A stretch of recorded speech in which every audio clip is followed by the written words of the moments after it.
โอ้ยมาหอดแล้วพรมแดนบ่กล้าไปดอกยานเพิ่นจับ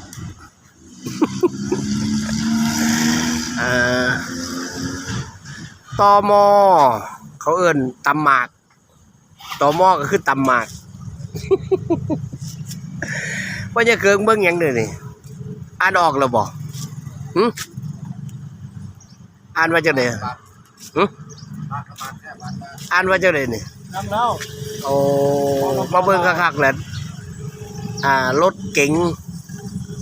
รถกระบะรถตู้อันเทิงๆนี่อ่านว่าจังได๋เนาะนี่แล้วเพราะว่านี่เทิงๆนี่อ่านได้ว่าเป็นพรบรถลาวต่อพรบโอ้ราคาเอาราคาพรบรถลาวโอ้จังซี่ล่ะฮู้จักแล้วบ่ใช่ครึ่งศึกษาหนังสือบ่แม่นบ้าๆบอๆแบบมึงน่ะนั่น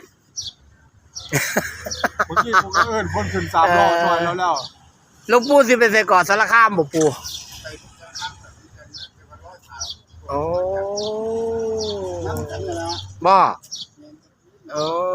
มานำกันแต่ว่าอยู่สารคามคืออยู่แถวนี้สารคามได้เหรอโอ้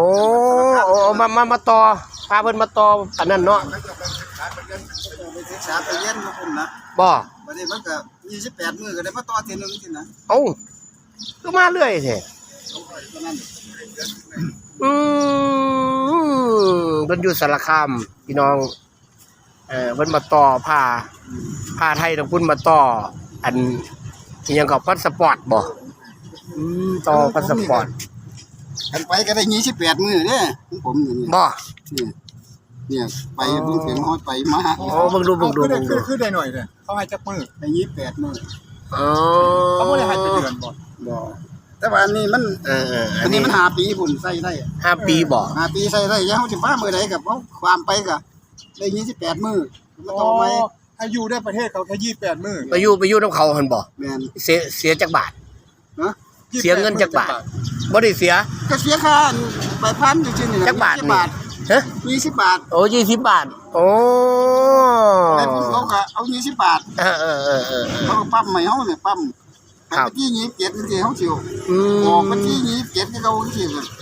เขาออกก่อนก็ได้ถ้าเฮาออกวันที่29แล้วเป็นเลยเขาปรับเฮาแล้ว1,000นึงล่ะโอ้มื้อละ1,000เลยบ่ปั๊มอยู่ไสปั๊มอยู่นี่บ่ปั๊มทางในบ่แม่นอยู่นี่ก็แม่นปั๊มบ่ทุกทางทางในเข้าไปหุ่นบ่แม่นปั๊มออกประเทศปั๊มเขาทางพวกเขาก็ปั๊มเข้ามาถ้าไปนี่ก็ไปปั๊มเขาไปพุ่นเขาก็ปั๊มให้ไปเที่ยวไปแต่แม่ก็ปั๊มเขาสิข้ามลาวปั๊มอยู่ไทยก่อนบัดนี้มันฮอดประเทศเขาก็ปั๊มที่เขาอีกทีนึงคือฮู้จักแท้ว้ายโอ้ยบ้าๆแบบ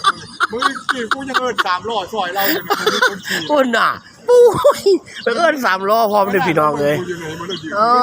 ไปเฮ็ด1,000กับ40 บาทนั่น